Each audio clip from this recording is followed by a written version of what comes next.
अतिथि बनकर तो आ जाते हैं, किंतु अतिथि होने का आचार व्यवहार नहीं जानते।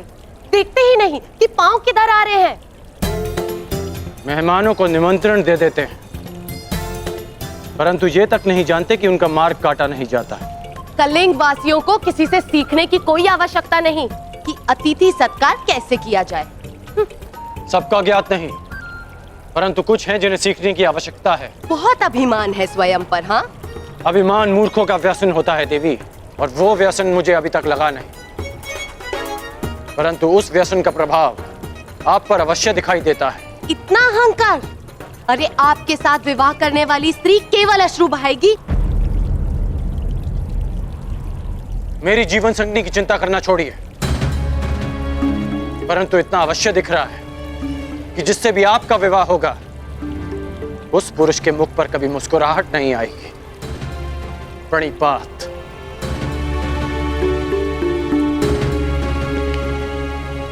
हाँ, अभिमानी। चलो, कम से कम ये तो ज्ञात हो गया कि राजकुमारी को किससे विवाह नहीं करना चाहिए।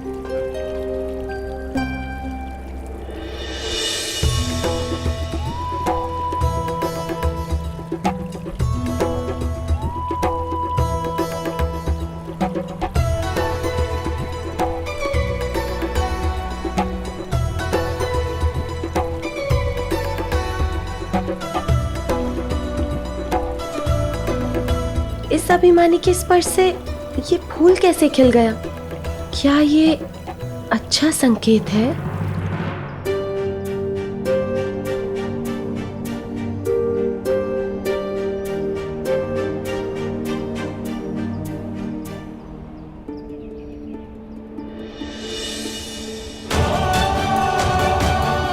ये फूल कैसे मुरझा गया?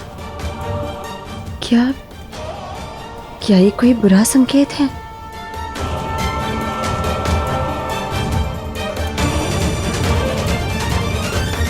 यहां मैं बैठूंगा।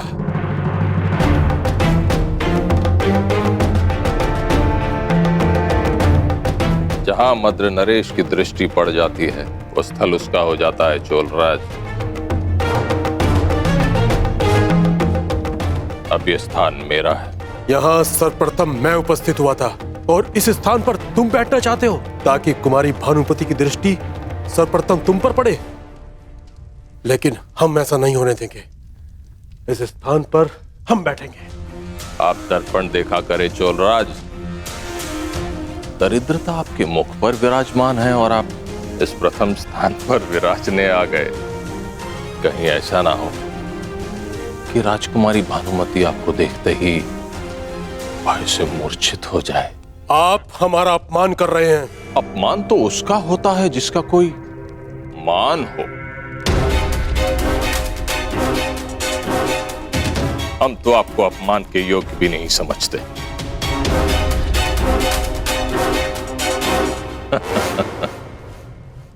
शांत मामा श्री। आप मध्य में बताइए हस्तिनापुर युवराज।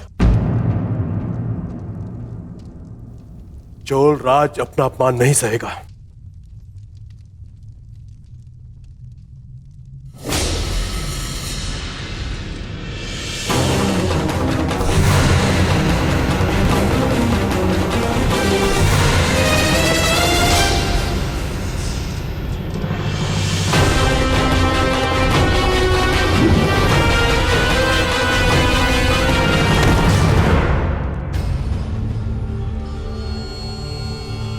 क्या हुआ चोलराज? उठो, प्रहार करो। मुझे क्षमा करें मद नरेश।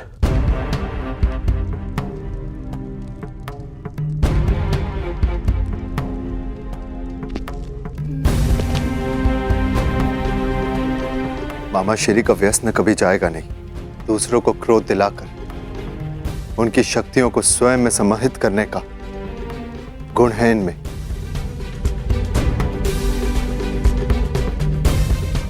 चलो अर्जुन।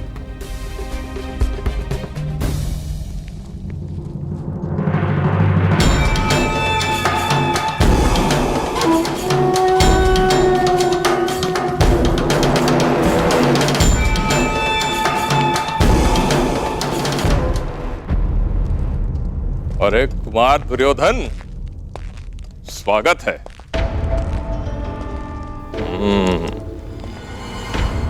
युवराज न बन पाने का क्षोभ आप स्वयंवर में विजय होकर दूर करना चाहते हो।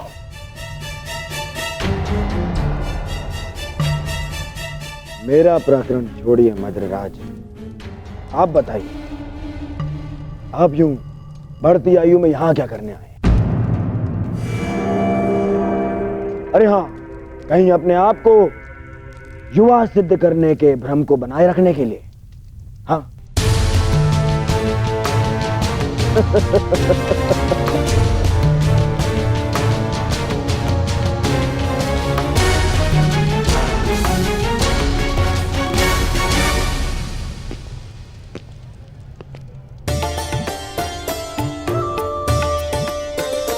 सखी, उसे देख रही हो? भूल से भी उसे मत चुनना अपना वर, बहुत ही अभिमानी है।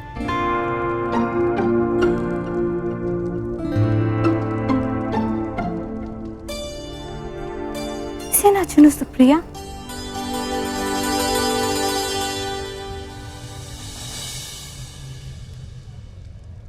अब जाने दो, वैसे भी वो उनमें सम्मिलित है ही नहीं जो आपसे विवाह करने के इच्छुक हैं।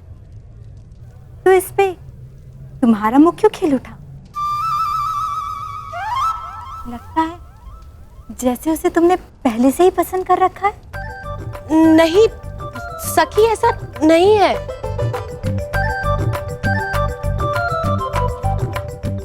जो भी है वो तो इस पुष्प ने बता दी, अब उसका नाम बता दो।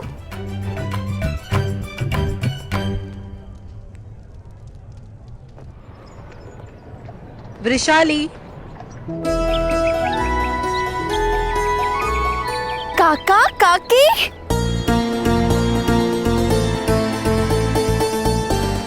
सौभाग्यवती शालिनी भव। सदा सुखी।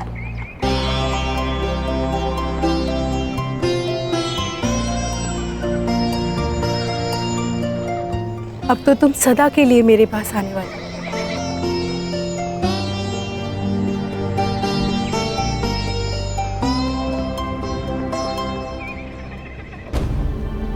काकी, पिताश्री नहीं आए?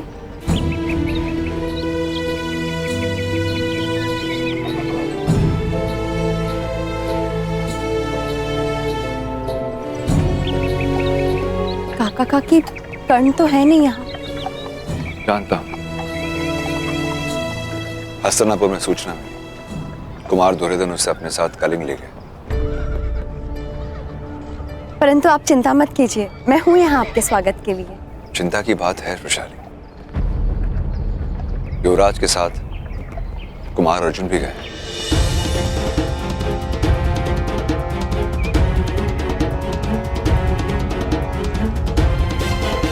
और वहां उन दोनों को रोकने के लिए ना महामहिम भीष्म है, ना ही आचार्य द्रोण।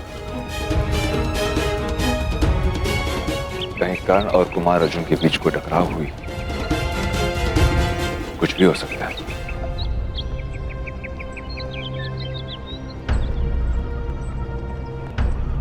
चिंतित मत हो काका, कुछ नहीं होगा। कर्ण यहाँ सुरक्षित पहुंचेगा। उसने वचन दिया है मुझे, पूर्णिमा की रात्रि तक वो यहाँ उपस्थित होगा। किसी भी परिस्थिति में वो अपना वचन नहीं तोड़ेगा, क्योंकि उसका नाम कर्ण है। नाम तो ज्ञात नहीं है सखी, किंतु अहंकारी अवश्य है। कलिंग की राजसभा में आप सभी आगंतुकों का हम स्वागत करते हैं। हमें आशा है कि आपकी सेवा में कोई त्रुटि ना हुई होगी। आज हमारी पुत्री कलिंग की राजकुमारी भानुमति का स्वयंवर है, इसलिए ना कोई चुनौती होगी और ना ही कोई स्पर्धा। आर्य पद्धति के अनुसार राजकुमारी भानुमति आपके समक्ष उपस्थित होंगी।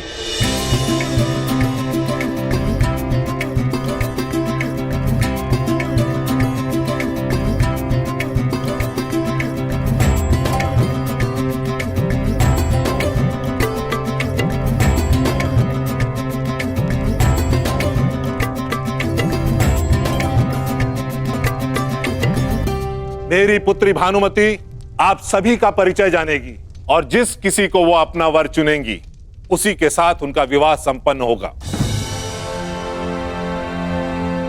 राजकुमारी भानुमति, आगे बढ़ो।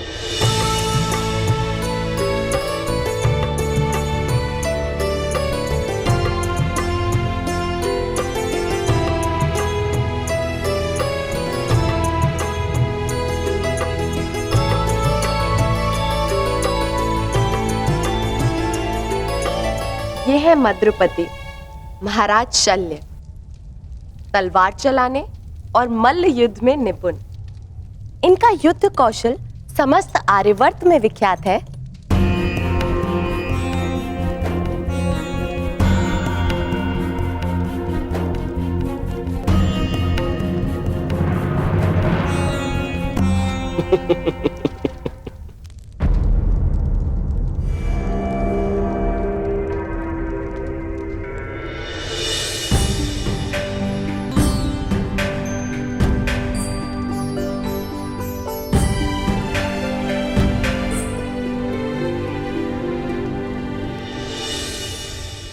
मित्रकर्ण, यही है वो जो मेरी जीवन संगिनी बनेगी।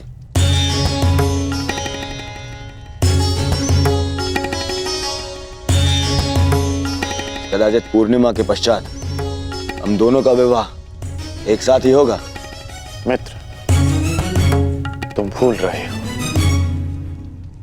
कि यह स्वयंवर कुमारी भानुमति का है। यहां चुनने का अधिकार केवल उन्हें है। यदि ऐसा है तो उसे दुर्योधन को चुनना होगा। अब भानुमति का विवाह दुर्योधन से ही होगा।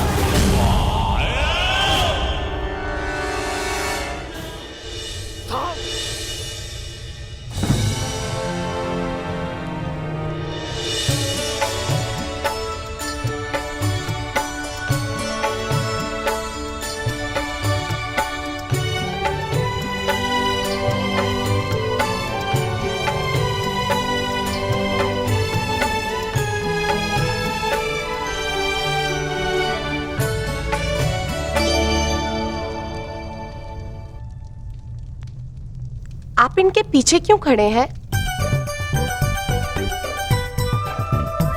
कौन है आप?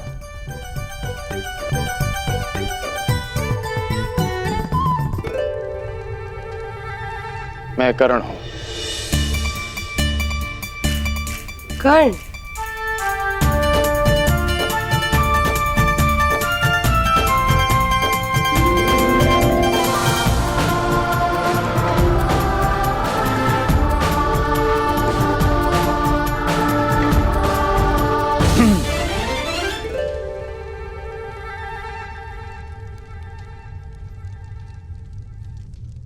और ये है हस्तिनापुर कुमार,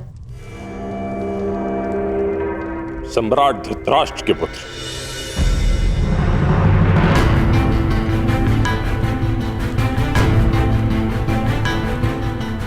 ये लगभग यहां अनामंत्रित ही हैं। ये ना तो कहीं के राजा हैं, ना ही युवराज। मैं कलिंग नरेश से पूछना चाहता हूं कि फिर इन्हें इस स्वयंवर में आने की अनुमति क्यों दी गई?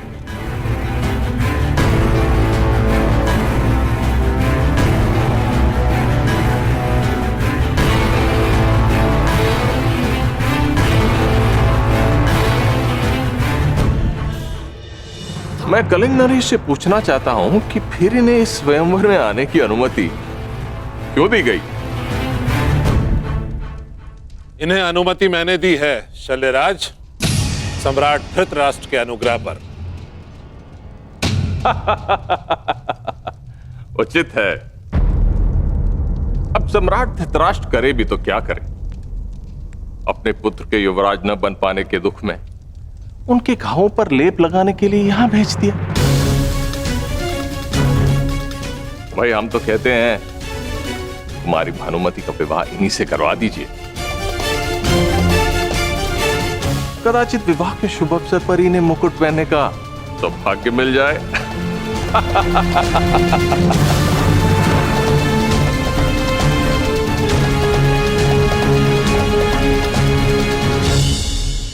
राजकुमारी भानुमति किससे विवाह करेगी ये उसका अधिकार है, आपका नहीं शल्यराज।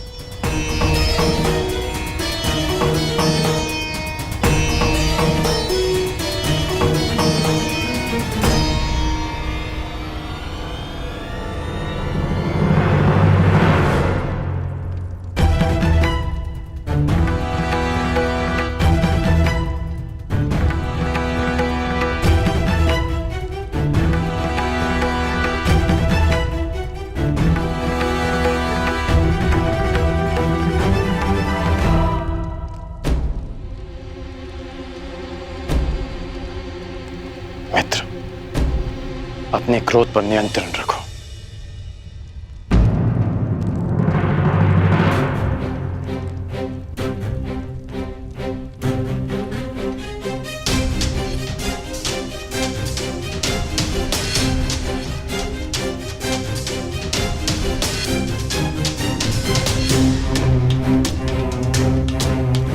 पांडव नामक कांटे के वृक्ष से अगला शूल तुम्हें न चुभ जाए, इसलिए युधिष्ठिर से पहले तुम्हें विवाह करना ही होगा। बस।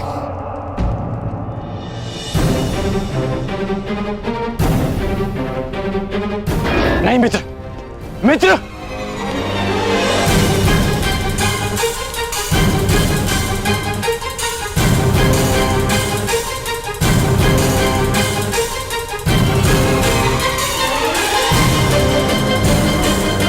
यह अपराध है,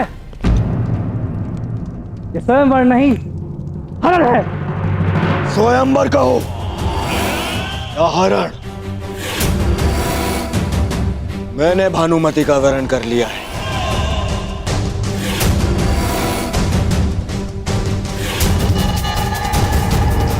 और अब भानुमति का विवाह मुझसे होगा, दुर्योधन से। और ये मैं अपने बल पर करूंगा, अपने पिता के अनुग्रह पर नहीं।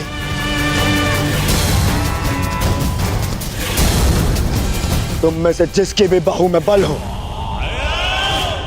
वो मुझे रोकने का प्रयास कर सकता है। सावधान दुर्योधन!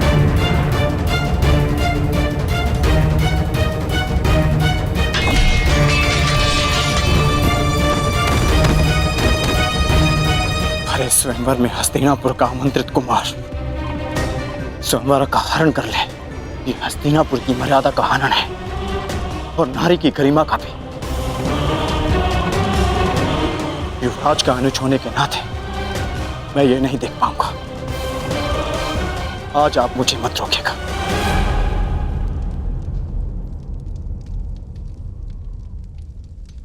सावधान दुर्योधन!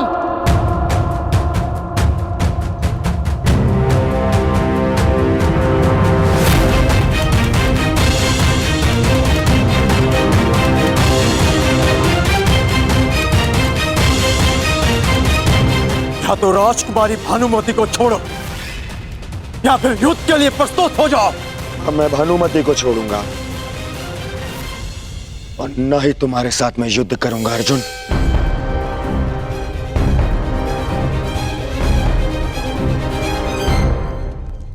मित्रगण,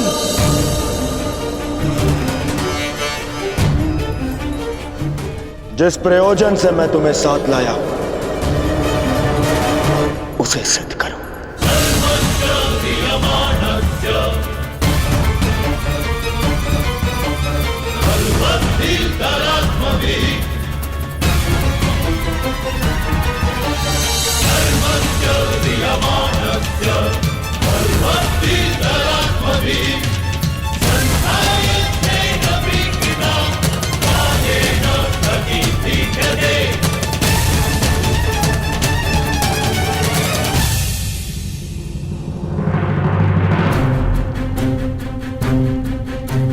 अर्जुन!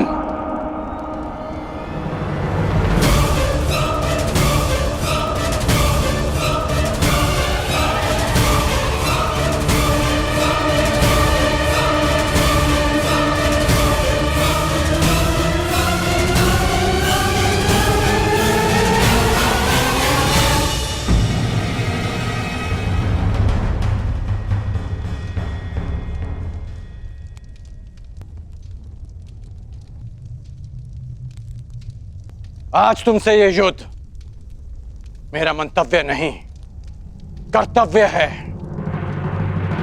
मैं यहां कुमार दुर्योधन की ढाल बनकर आया हूं।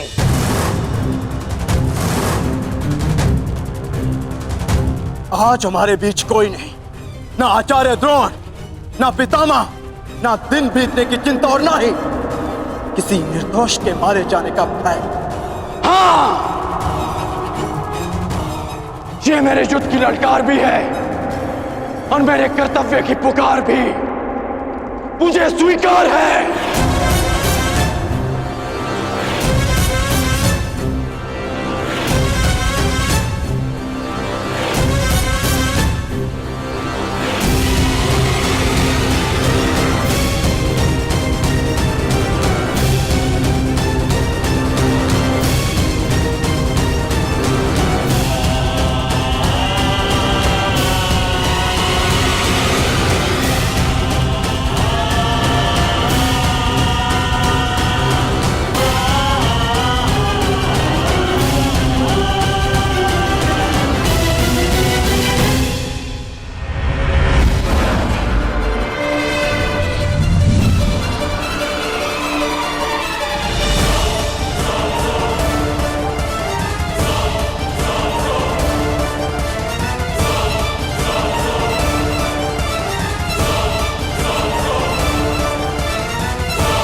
रुक जाओ।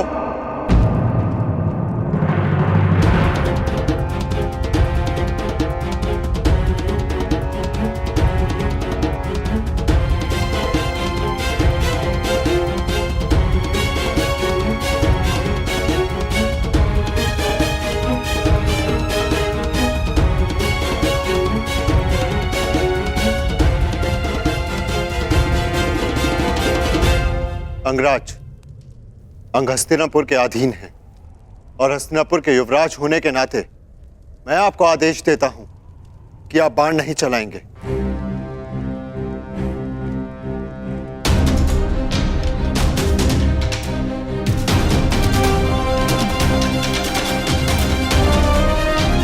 और अर्जुन, यदि तुम्हें अपने ज्येष्ठ भ्राता का तनिक भी मान है तो तुम प्रहार नहीं करोगे। परंतु क्यों भ्राताश्री? क्योंकि हस्तिनापुर यदि हाथ है तो हम सब उसकी उंगलियां हैं, और एक ही हाथ की उंगलियां एक दूसरे को नहीं मारती।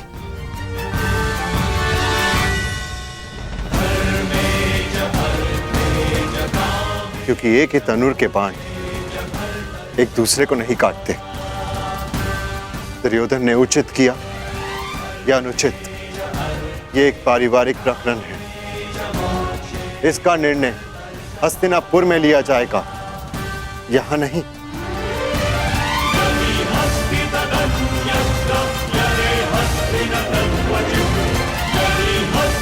यदि यहां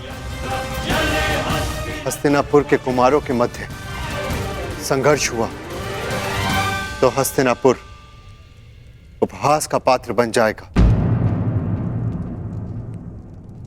परंतु यह युद्ध मेरे और कर्ण के मध्य है।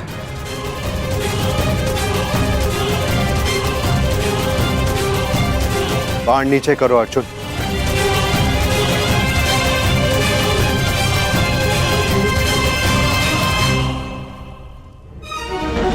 रंगराज, इस समय अनुज दुर्योधन के प्रतिनिधि हैं।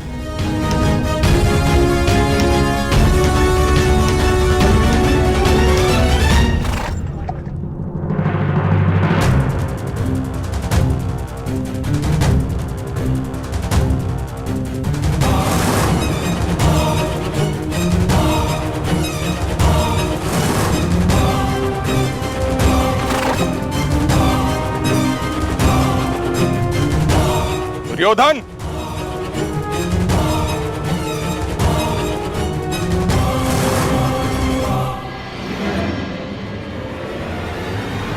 मेरे मार्ग में मत आइए मद्र नरेश। मेरा परामर्श है, आप सही मार्ग पर वापस आ जाएं। हस्तिनापुर कुमार, राजकुमारी भानुमति को छोड़ दो या फिर अपनी धृष्टता का परिणाम भुगतने के लिए तैयार हो जाइए।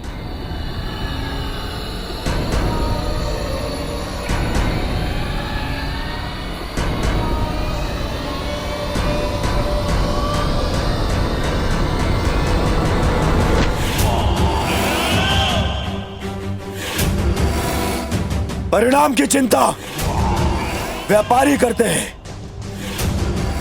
दुर्योधन केवल युद्ध करता है। तो फिर किससे युद्ध करना चाहते हो? चुन लो।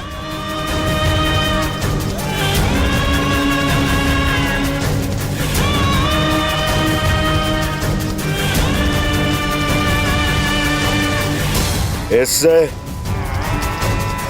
इससे और आपसे भी।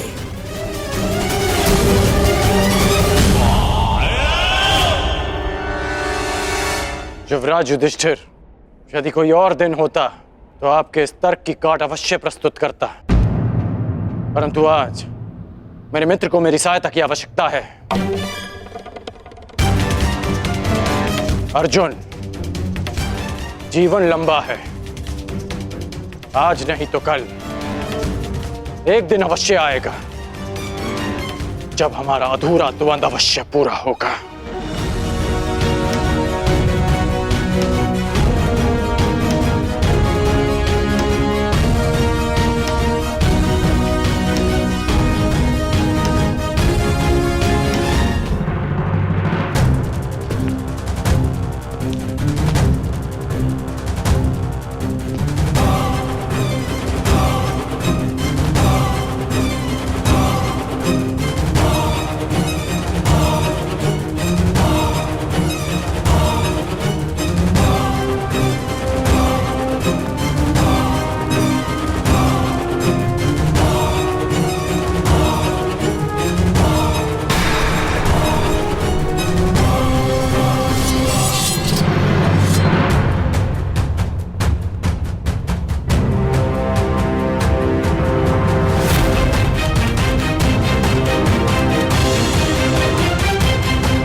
भाईगण, तो मेरी चिंता छोड़ो, भानुमति को रोको।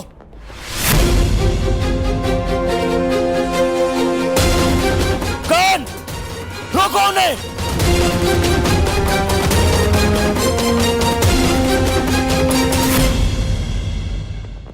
तुम्हारा मान और प्राण सुप्रिया का उत्तरदायित्व है।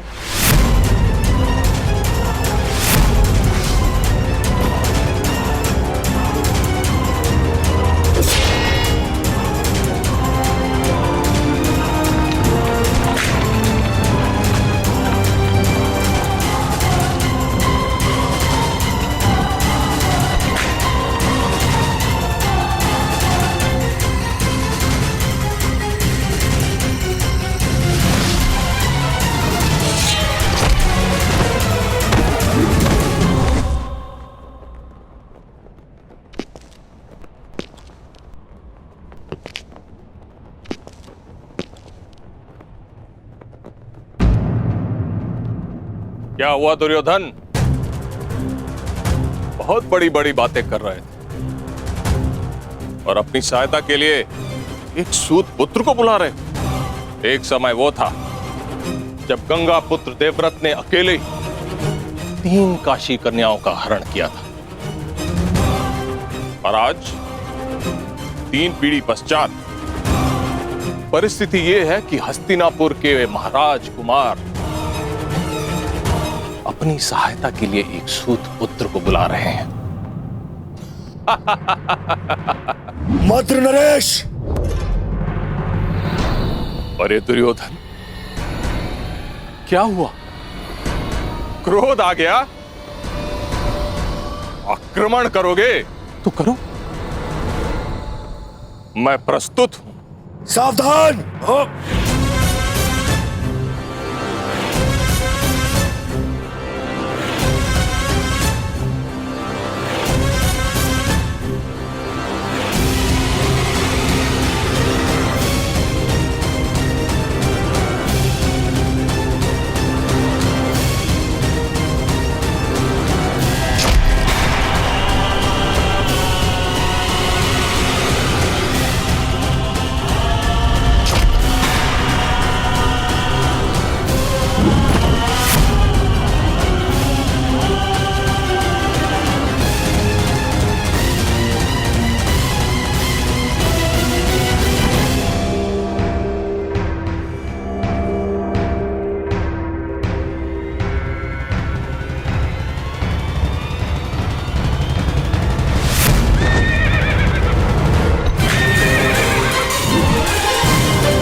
ना हिलने का प्रयास करना और ना राजकुमारी भानुमति को स्पर्श करने का, वरना अपने प्राण से जाओगे।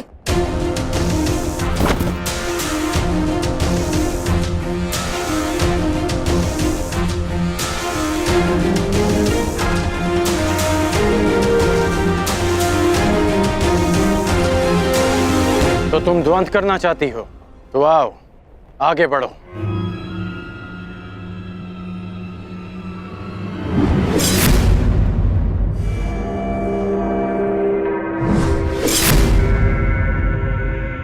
सावधान सुप्रिया! कुमारियों के हाथ में मेहंदी शोभा देती है, खड़क नहीं। और सच्चे वीर पुरुष को हरण करना शोभा नहीं देता।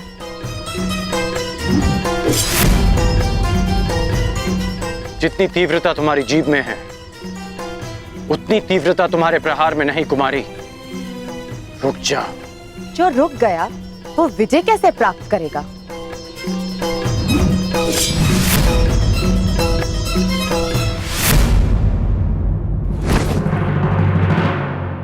शत्रु का क्रोध शल्य के जीवन का अमृत है। दुर्योधन, अब तुम्हारी सहायता के लिए कौन आएगा?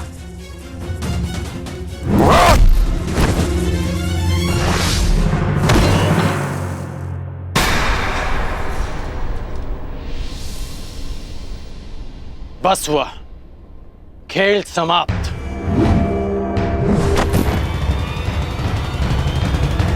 सुप्रिया! वीरांगना पराजित हुई, अब शांत रहना तुम्हारा धर्म है।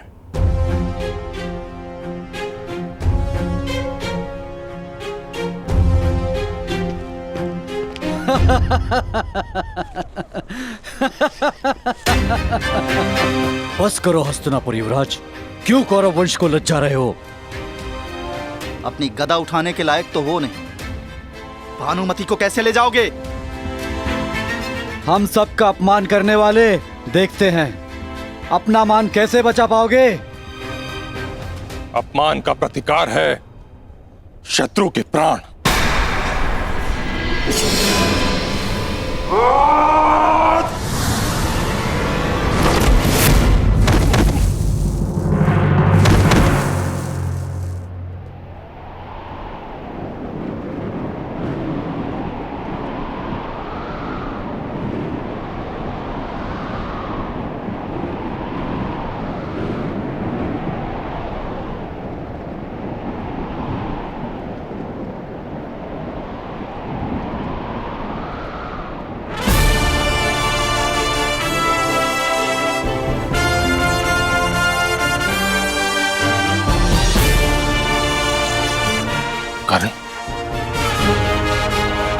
और मित्रता का केवल एक प्रमाण होता है,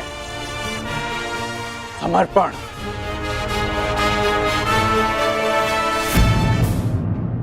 एक मित्र के लिए सबको शत्रु बना लेना मूर्खता है युवराज। जरासंध एक था, इसलिए तुम जीत गए। मगर हम अनेक हैं, हमें कैसे हराओगे?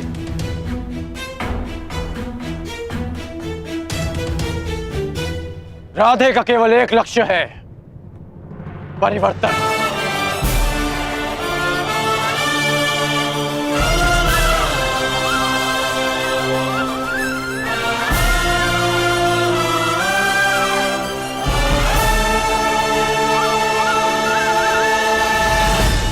यदि किसी में भी बल है तो आगे बढ़ो।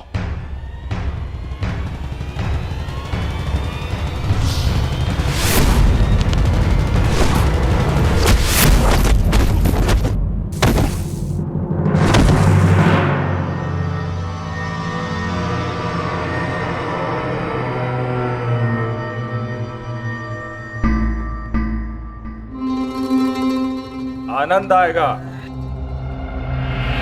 स्वयंवर में विजय प्राप्त करने से अधिक तुम्हें पराजित करने में आएगा कर्ण। सुना है अंगराज में बहुत क्रोध है और शल्य को क्रोध का प्रतिकार करने में सबसे अधिक आनंद आता है।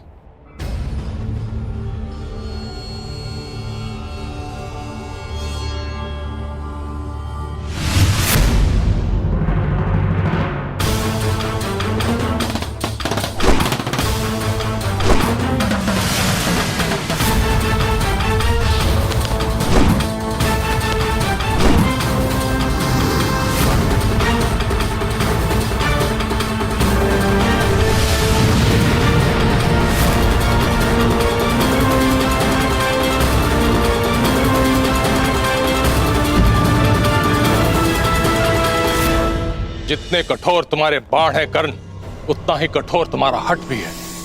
कहा था अर्जुन ने कि स्वयं को सिद्ध करने की लालसा तुम में बचपन से थी। इस हठ की ज्वाला को तुम्हारे भाई शोन की चिता की अग्नि भी शांत नहीं कर पाई।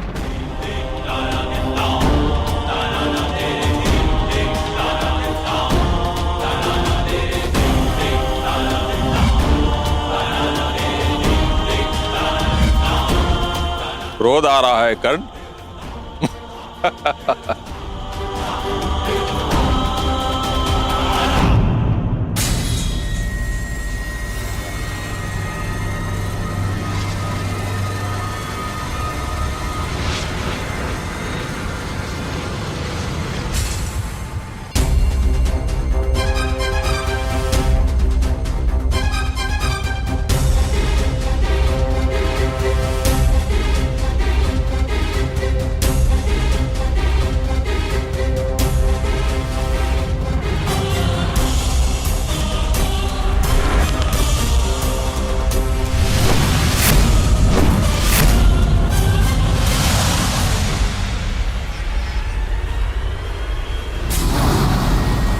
इसके बाण इतने उग्र कैसे हो उठे?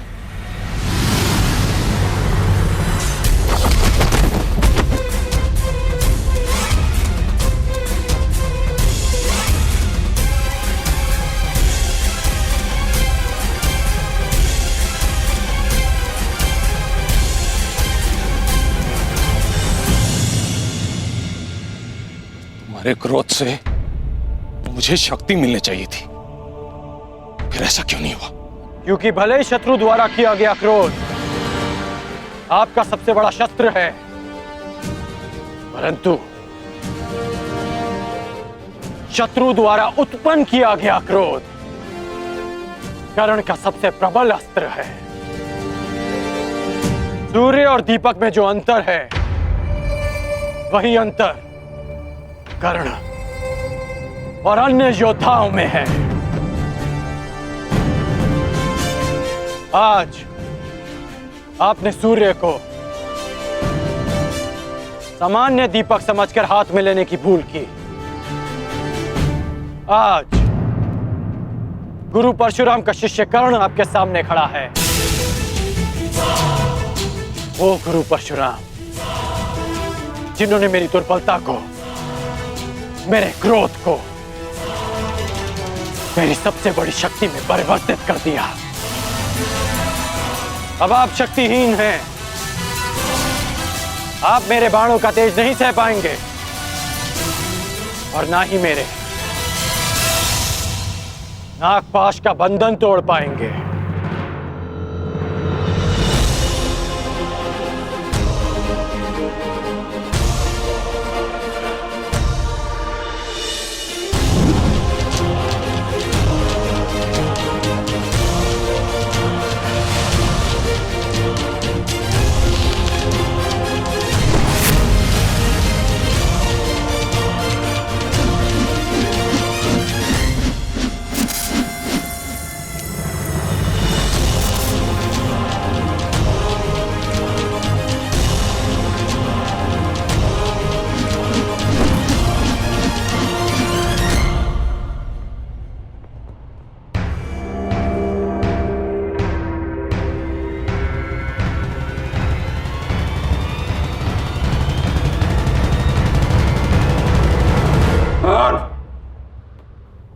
मुझे बंधन में मत बांधो कर्ण, हमारा वध कर दो, नहीं तो शल्य को कभी शांति नहीं मिलेगी। जैसे सूर्य को राहु के ग्रहण से सदा भय रहता है, अगर हम जीवित बच गए, हम राहु की तरह तुम्हारी कुंडली पर छा जाएंगे कर्ण, सदा सदा के लिए तुम्हें ग्रास जाएंगे। हमें मुक्त करो कर्ण। राधे चुनौती समाप्त करता है, चुनौती देने वालों को नहीं। आपकी चुनौती समाप्त हुई, इसलिए अब यह युद्ध भी समाप्त हुआ।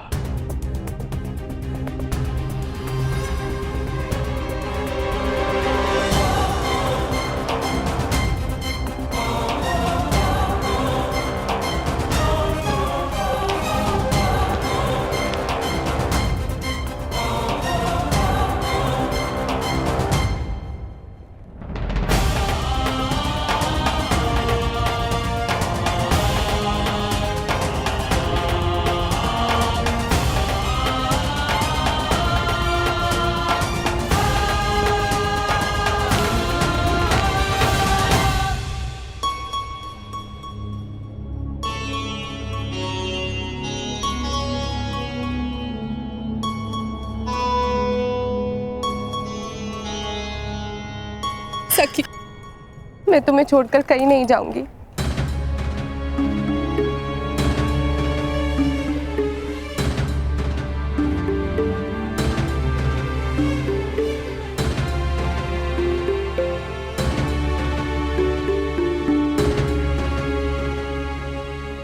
मेरा अनुमान सही सिद्ध हुआ मित्र।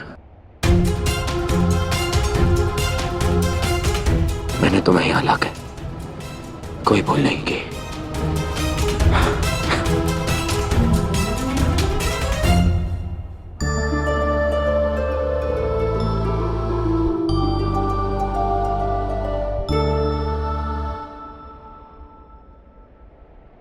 चंद्रमा की ओर देख के समय व्यर्थ मत करो कर्ण। तुम्हें अभी एक और वचन को पूर्ण करना है। पूर्णिमा के पूर्ण होने से पूर्व हमें अंग प्रदेश पहुंचना है। चलो मित्र।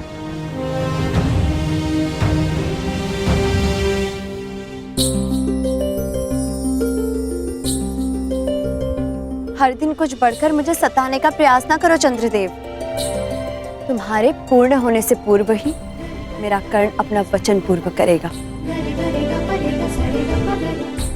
मेरे जीवन का सूर्य मेरा कर्ण मेरे समक्ष प्रस्तुत होगा।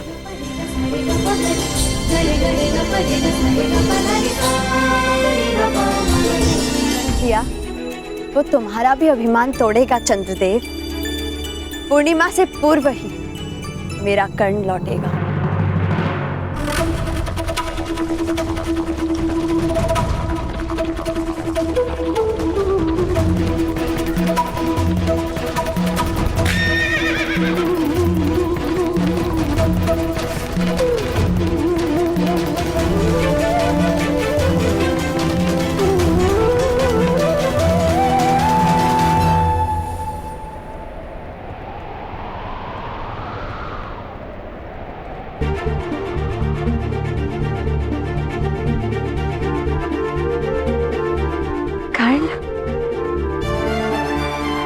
तुमने अपना वचन पूर्ण किया कर्ण।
रुशाले के विश्वास की विजय हुई। इस विश्वास ने करण को अपना कर्तव्य पूर्ण करने की शक्ति दी। रुशाले,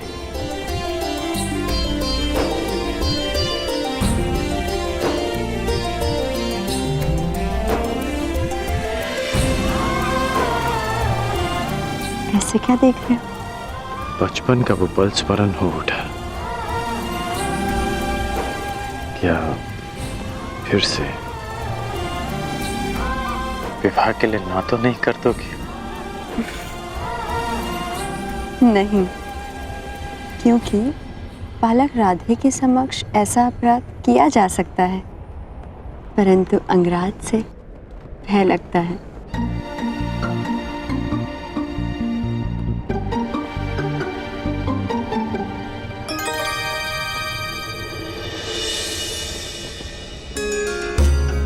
प्रणिपात कुमार।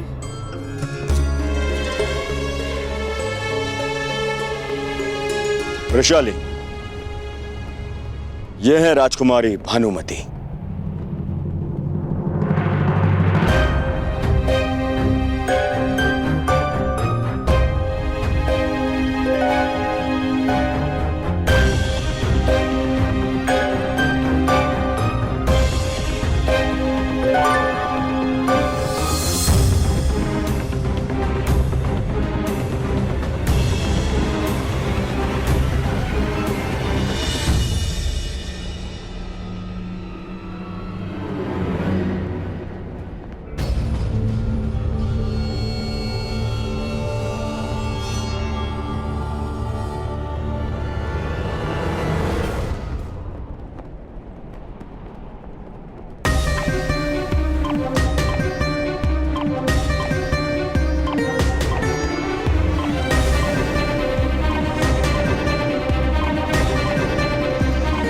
क्या हुआ? अतिथियों का स्वागत नहीं करोगी? दुर्योधन ने जो किया वह उचित नहीं महाराज। कलिंग और हस्तिनापुर की प्रतिष्ठा के साथ खेल किया उसने। तुम भी तो वहां थे युधिष्ठिर। युवराज, और ज्येष्ठ भ्राता होने के नाते तुमने दुर्योधन को क्यों नहीं रोका?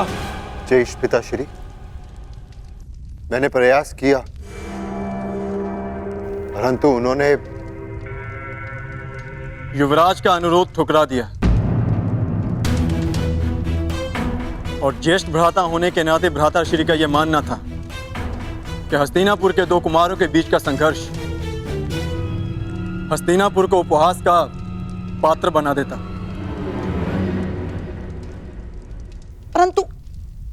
परंतु मुझे ये समझ नहीं आता कि ये विवाद हो क्यों रहा है।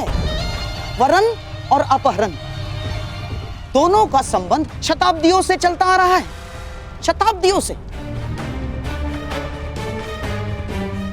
और कई सारे उदाहरण भी हैं जहां वीरों ने कन्याओं का अपहरण करके और विवाह भी किया। स्वयंवर में हरण होते हैं, किंतु वह तभी मान्य होते हैं जब कन्या की सहमति हो। दुर्योधन ने जो किया उससे स्पष्ट है कि भानुमति की सहमति नहीं थी। महामहिम, जिस प्रकार ग्रीष्म के पश्चात वर्षा, वर्षा के पश्चात शीत और शीत के पश्चात पुनः ग्रीष्म आता है, ठीक उसी प्रकार इतिहास भी अपने आप को दोहराता है। महामहिम, आपको स्मरण होगा ना, काशीराज की कन्याएं अंबा, अंबिका, अंबालिका,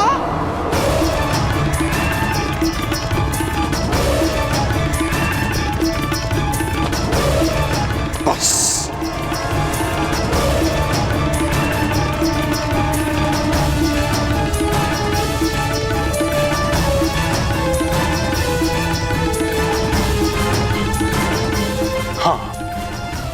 मैंने हरण किया था इसलिए क्योंकि काशीराज ने हस्तिनापुर के सम्मान को ललकारा था, परंतु दुर्योधन ने वो हरण करके हस्तिनापुर के मान को दांव पर लगा दिया है, जो मैं कभी होने नहीं दूंगा।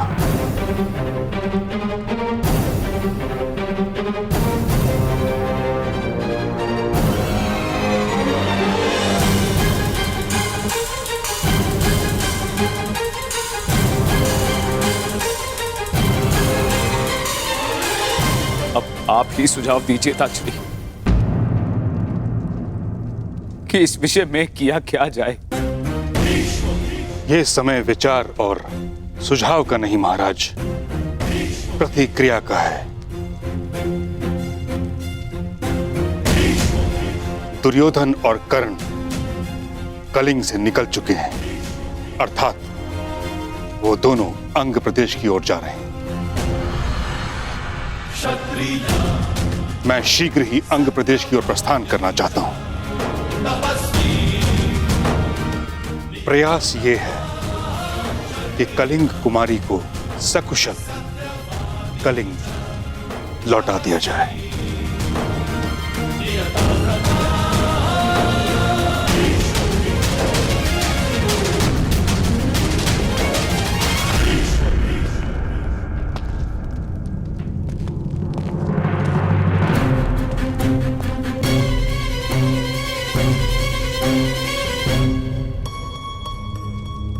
अंग में आपका स्वागत है। प्रणिपात राजकुमारी।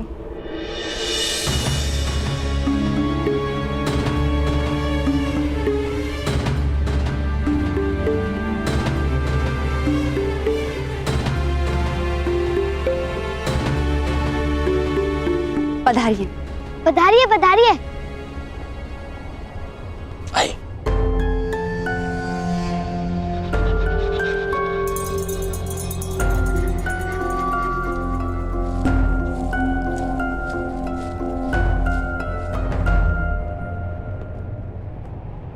कर्ण, कुमारी भानुमति के मुख पर एक स्वयंवरा होने का ना हर्ष है ना आंखों में प्रसन्नता।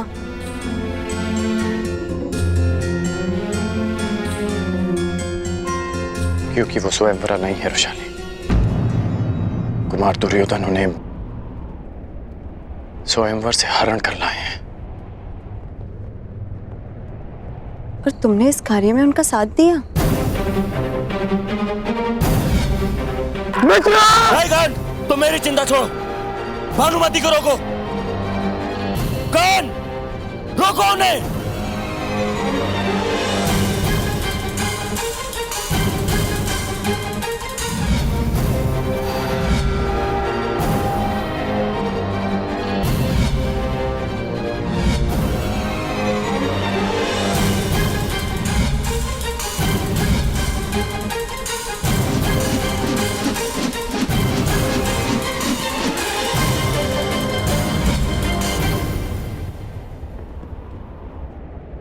मैं केवल अपना कर्तव्य निभा रहा था रुशाली, और मेरा कर्तव्य है अपने मित्र की रक्षा करना और उन्हें दिए वचन को पूर्ण करना।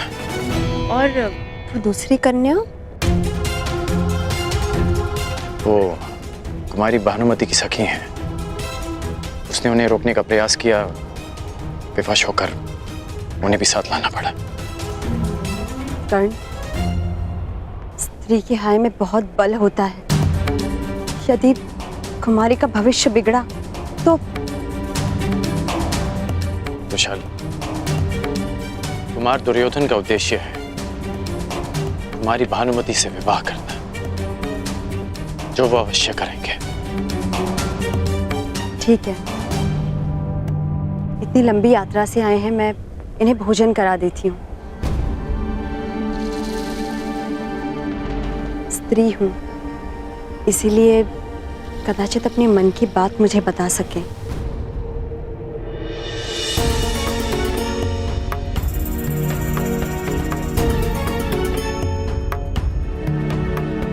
ये ठीक नहीं हुआ है कर्ण, क्योंकि अपहरण केवल कुमारी भानुमति का ही नहीं, सुप्रिया का भी हुआ है।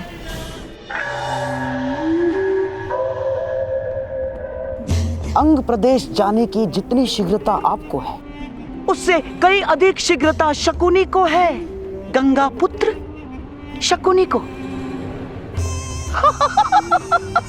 शकुनी समझता है यातायात का सर्वश्रेष्ठ साधन थल मार्ग नहीं, गगन मार्ग है, वायु मार्ग है, वायु मार्ग। जाओ जाओ मेरे प्रिय, अंग देश जाकर मेरे होने वाले सम्राट को संदेश दे दो। जाओ जाओ।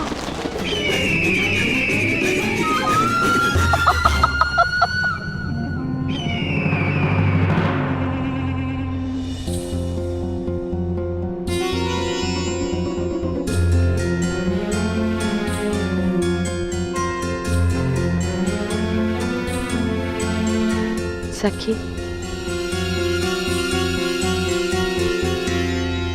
तुम क्या करोगी सुप्रिया? मैं समझी नहीं।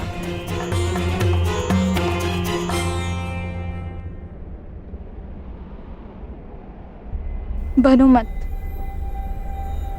तुम भली भांति जानती हो मैं क्या पूछ रही हूँ। हरण तुम्हारा भी हुआ है, कलिंग तुम भी नहीं लौट सकती, और एक अपहरिता को कोई पुरुष नहीं अपनाएगा।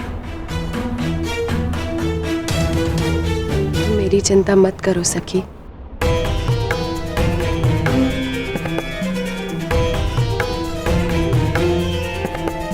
मैं तो कहीं भी चली जाऊंगी। नहीं, तुम मेरी सखी हो, और सखी होने से पूर्व एक स्त्री, और हर स्त्री के मान का मूल्य होता है सुप्रिया। हरण मेरा ही नहीं तुम्हारा भी हुआ है, तो न्याय मुझे ही नहीं तुम्हें भी मिलेगा।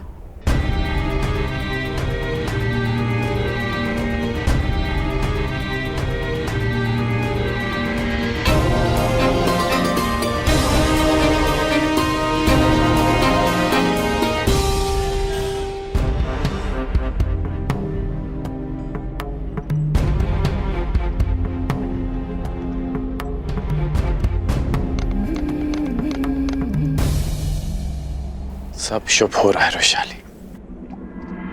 देखो कौन आया है।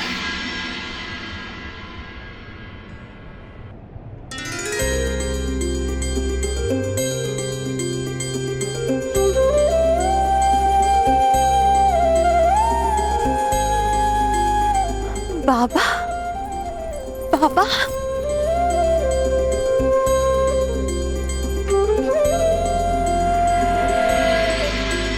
अपनी पुत्री पर विश्वास करके भी उसे नाप ना पाना, ये मेरे आत्मविश्वास का खोट था।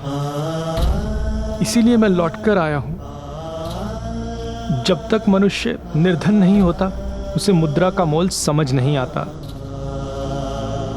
जब तुमने भुगत ग्राम छोड़ा, तो तुम्हारा मोल समझ में आया वैशाली। अपने बूढ़े पिता को क्षमा कर दो। तेरा कन्यादान कर सकने का अधिकार मुझे दान में दे दे पुत्री।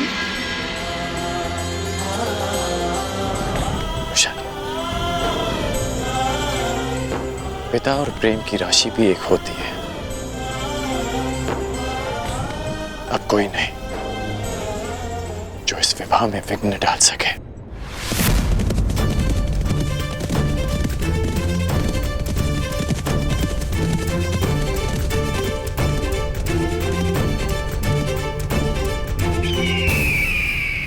ये तो मामाश्री का पालतू पक्षी है।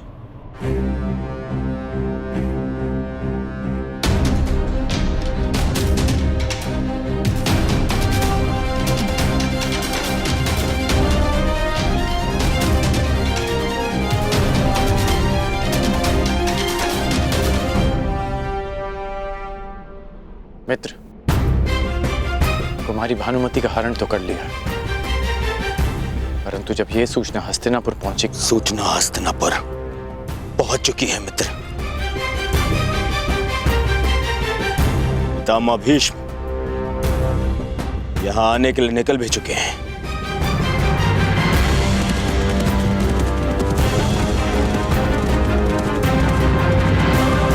मुझे अभी और इसी क्षण भानुमति से विवाह करना है, और वो भी यहीं अंग में। यदि पितामह के पहुंचने से पहले मैंने भानुमति से विवाह नहीं किया तो मेरा स्वप्न और सम्मान दोनों ही धाराशायी हो जाएंगे।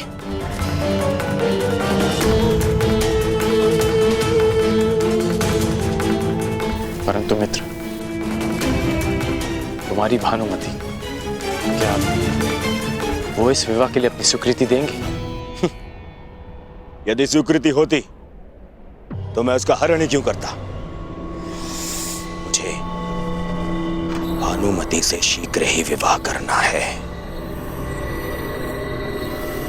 अब तुम बताओ मित्र, क्या तुम मेरे साथ हो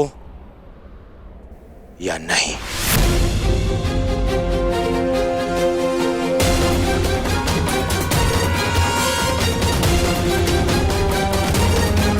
मित्रगण,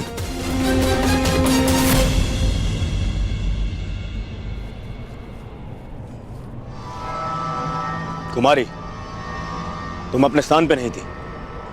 कहां गई थी तुम? कहां जाती कुमार, और किसके पास जाती?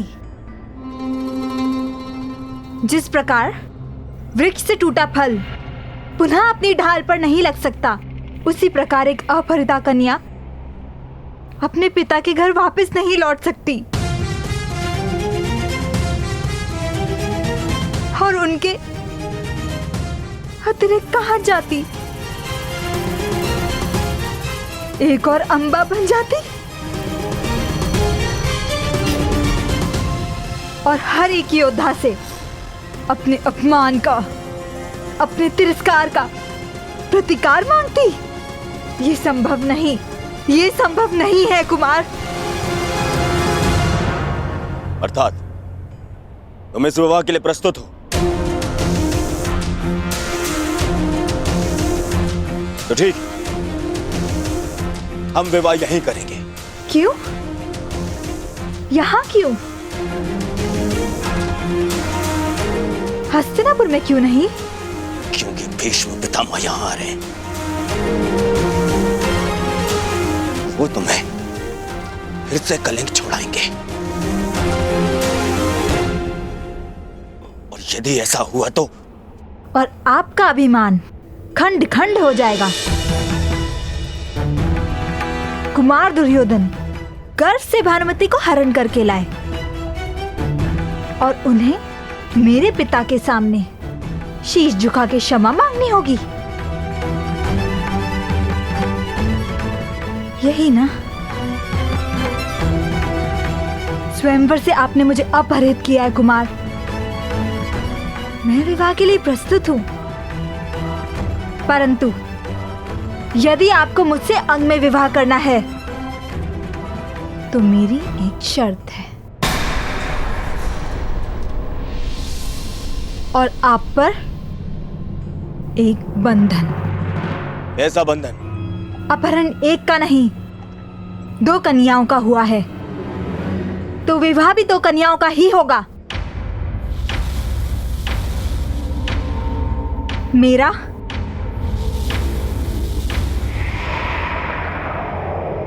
और सुप्रिया का।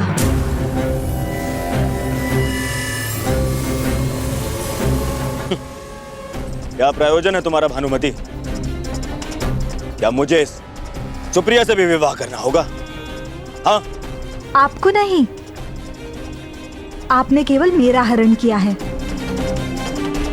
सुप्रिया से विवाह उसे करना होगा जिसने हरण में सहायता की है।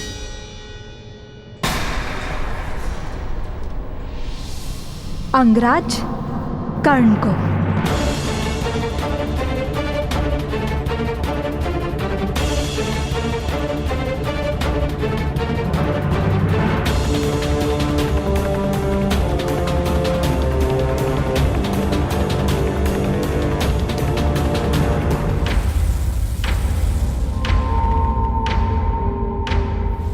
आपने केवल मेरा हरण किया है, सुप्रिया से विवाह उसे करना होगा जिसने हरण में सहायता की है।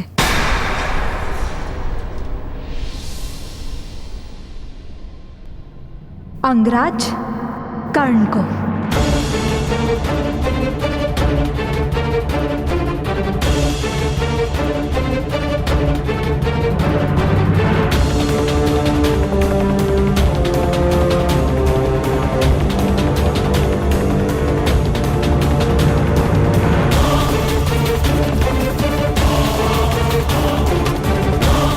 कर्ण को।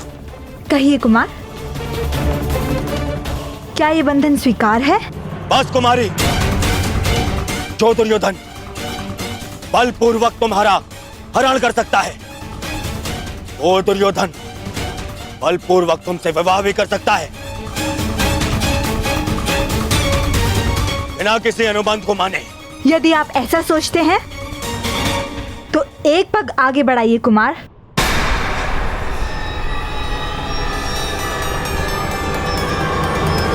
सखी,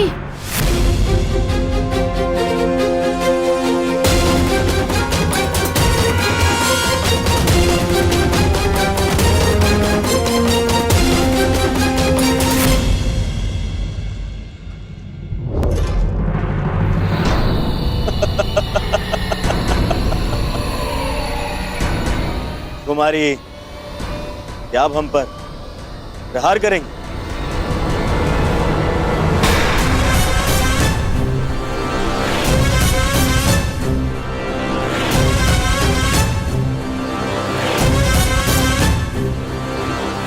यदि आपने मेरी शर्त माने बिना मुझे विवाह के लिए विवश किया तो आपका विवाह मेरे शब्द से होगा।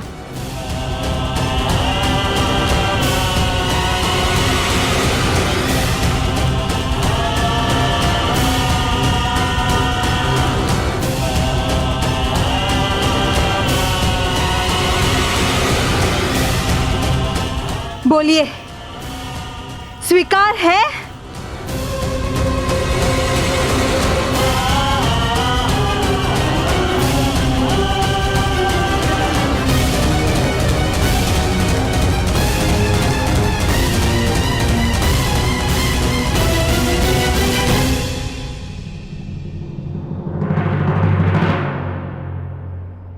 मित्रगण,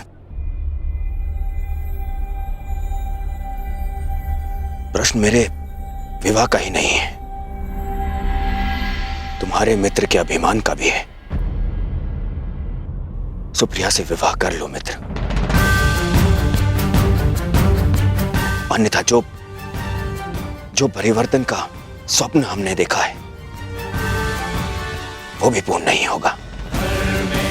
यदि मेरा पुत्र युधिष्ठिर के पुत्र से पहले जन्म ना ले पाया तो तुम्हारा समाज परिवर्तन का स्वप्न भी पूरा नहीं होगा। कर लो सुप्रिया से विवाह।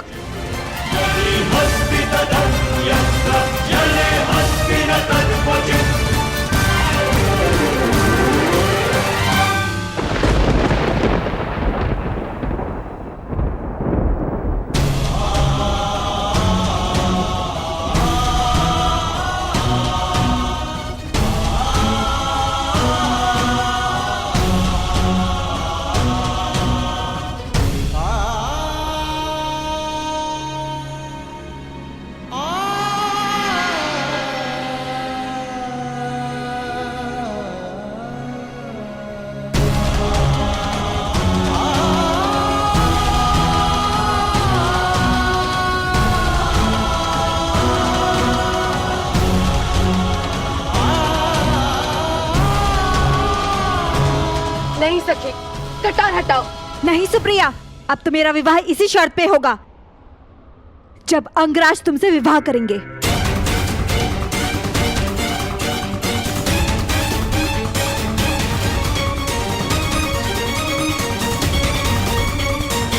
और यदि ऐसा नहीं हुआ तो मैं अपने प्राण दे दूंगी।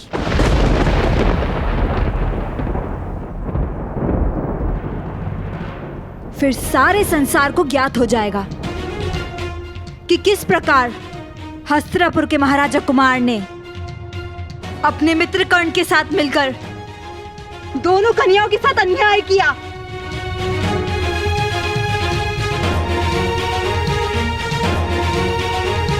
एक पल की भूल का दंड शताब्दियां भोगती हैं अंगराज। और कल यदि आपको अपयश मिला तो पीढ़ियों तक भुलाया नहीं जा सकेगा।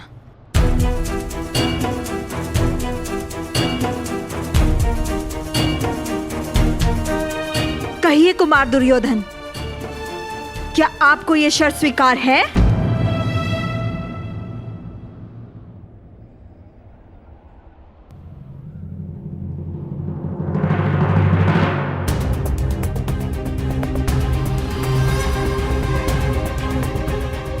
बोलो मित्र, उत्तर दो।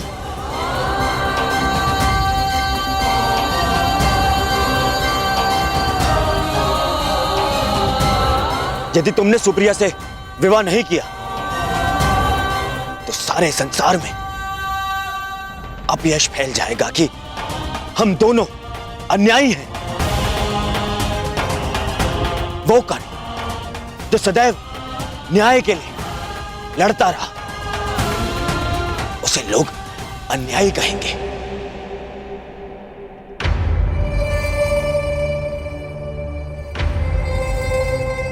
कर लो मित्र, सुप्रिया से विवाह कर लो।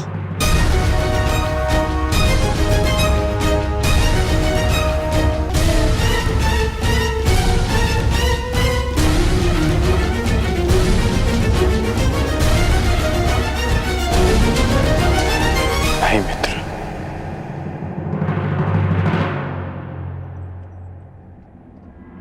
मैं ये विवाह नहीं कर सकता।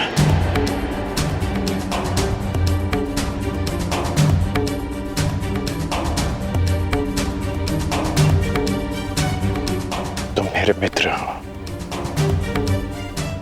प्राण भी मांगोगे तो हंसते हंसते दे दूंगा, परंतु मैं सुप्रिया से विवाह नहीं कर सकता।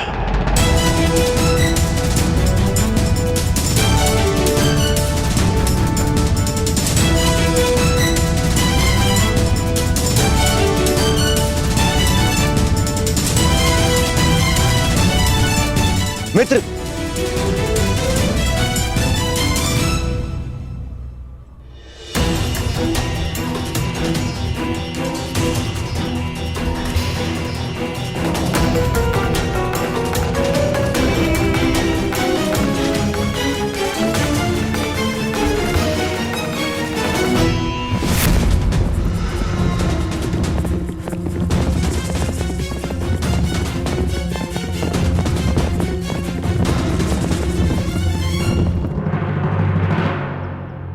कर्ण और कर्तव्य दोनों की राशि एक ही है राधे।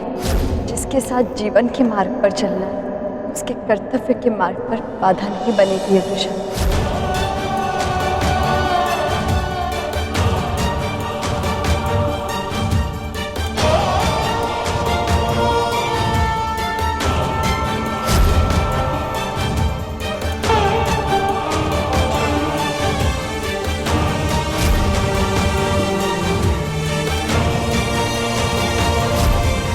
तुमसे विवाह करना चाहता हूं।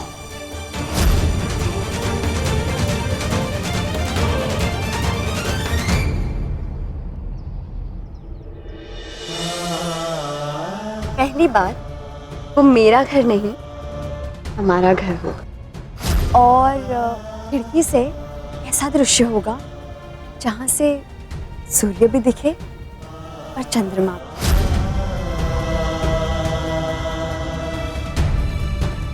इस राधे कर्ण का विवाह पूर्णिमा के अगले दिवस ही होगा।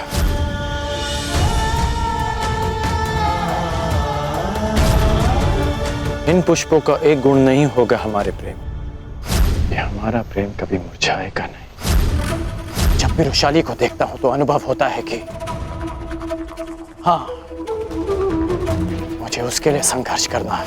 हरण तुम्हारा भी हुआ है और एक अपहरिता को कोई पुरुष नहीं अपनाएगा। सुप्रिया से विवाह उसे करना होगा जिसने हरण में सहायता की है, अंगराज कर्ण को। एक पल की भूल का दंड शताब्दियां भुगती हैं अंगराज।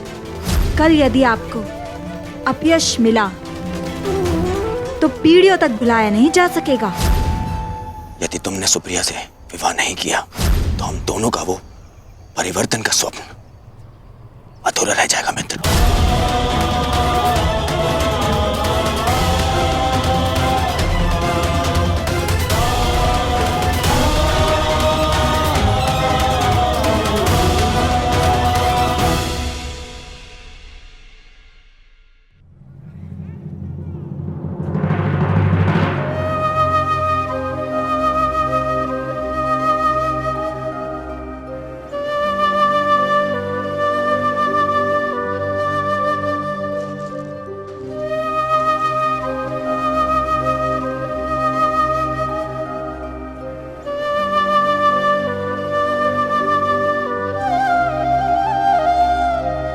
दान चाहिए।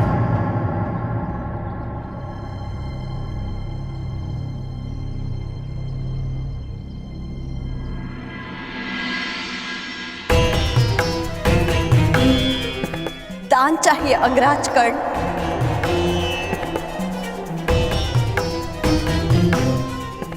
भूल कर भी वो मत मांगना जो तुम्हारे मन में चल रहा है। सूर्योदय के समय जो मुझसे मांगा जाए उसे देने के लिए मैं वचनबद्ध हूं।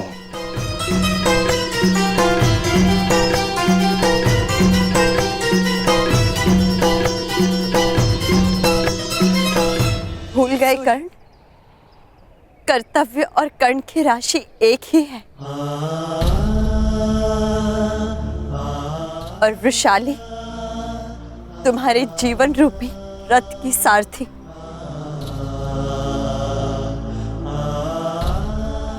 मैं कैसे तुम्हें अपने लक्ष्य से भटकने दे सकती हूँ?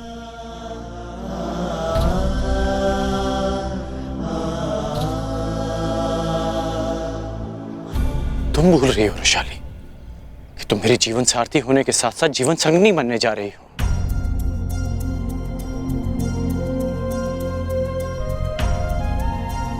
यदि कर्ण धनुष है तो वृषाली उसकी प्रत्यंचा, और प्रत्यंचा के बिना धनुष का क्या काम?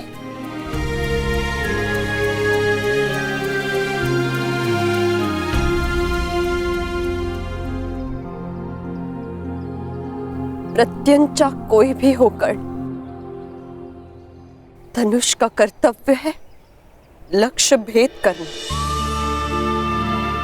और तुम्हारा लक्ष्य है समाज का परिवर्तन। और परिवर्तन की चाह रखने वालों को त्याग करना पड़ता है कर्ण।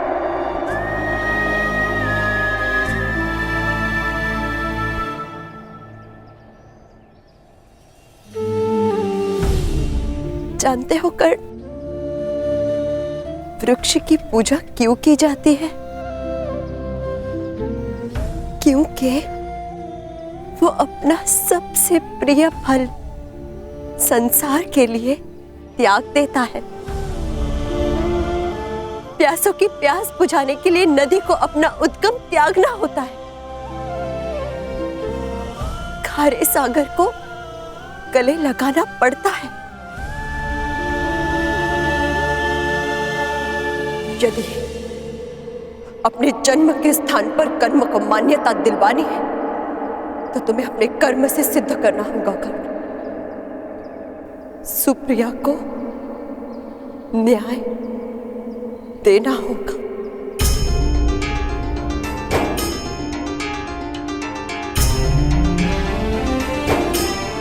उसे न्याय देने के लिए मैं तुम्हारे साथ अन्याय नहीं कर सकता वृषाली। सुंदर भविष्य के लिए वर्तमान को दुख सहने पड़ते हैं कर्ण। विवाहित स्त्री के हाथ पर प्रसन्नता का रंग भरने के लिए मेहंदी को पोंछ जाना होता है। देवताओं के अंग पर श्रृंगार करने के लिए पुष्पों को सुई से अपना हृदय छिदवाना पड़ता है।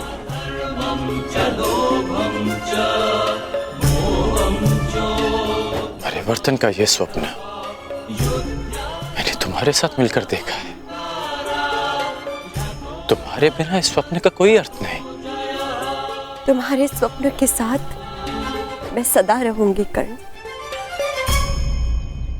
यदि परिवर्तन एक महान इमारत है तो वृषाली उसकी नींव की ईंट बनकर रहेगी।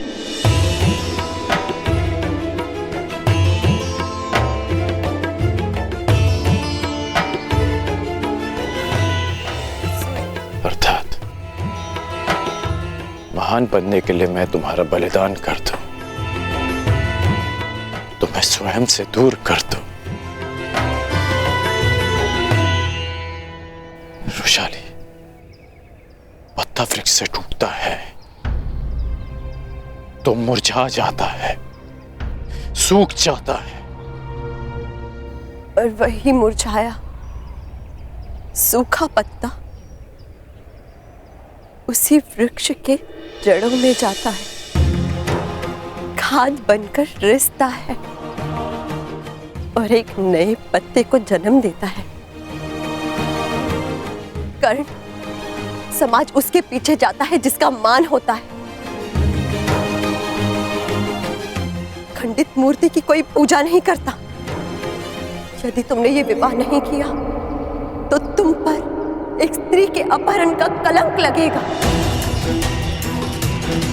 एक नारी की मर्यादा भंग करने का कलंक लगेगा, उसके साथ अन्याय करने का कलंक लगेगा।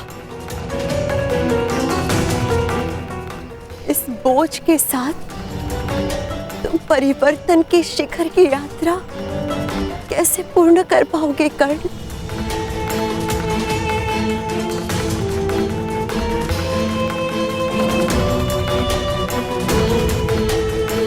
तुम जीवन भर महामहिम भीष्म के विरुद्ध खड़े रहे, उनकी अनीति अन्याय की आलोचना करते रहे,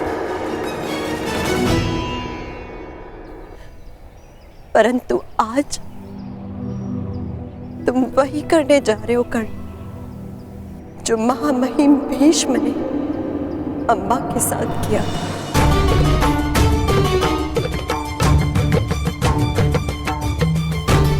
मैं जीवन भर अपने हृदय पर इस घाव को लेकर भटकता रहूं कि मैंने तुम्हारे साथ अन्याय किया।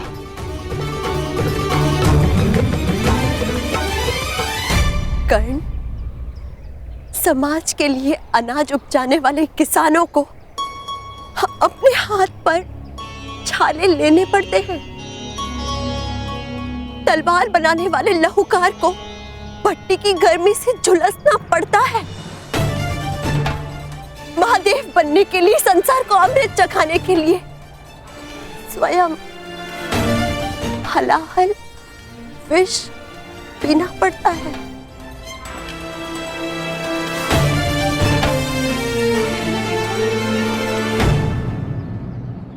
तुम अपने लक्ष्य से नहीं डिग सकते कर्ण, ना ही मैं तुम्हें डिगने दूंगी।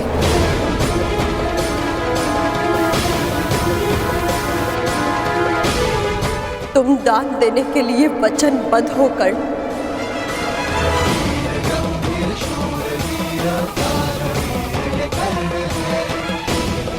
सूर्य को साक्षी रखकर वचन दोकर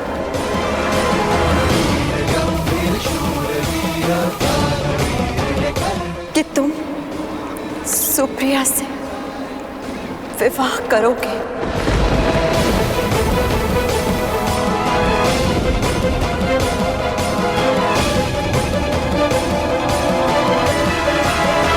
दान दो अंगराज, दान दो।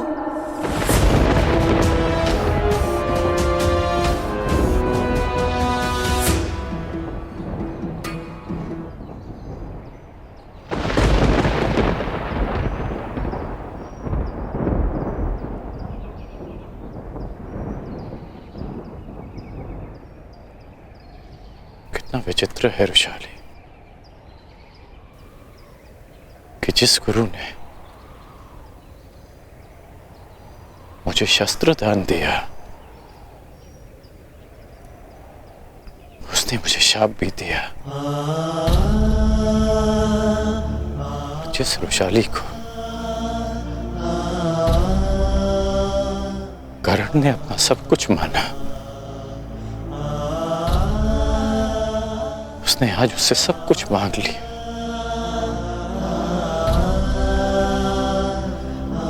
आज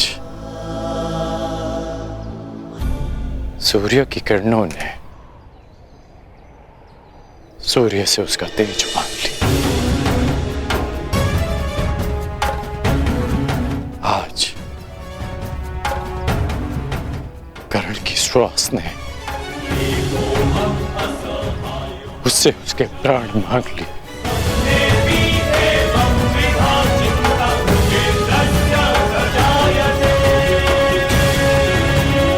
वचन देता हूं कि मैं ये दान दूंगा, इसलिए नहीं कि मुझे परिवर्तन लाना है, परंतु इसलिए कि मैं अपना वचन नहीं तोड़ सकता।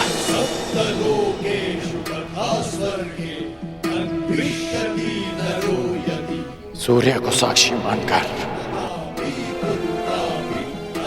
ये सूत पुत्र राधेकरण वचन देता है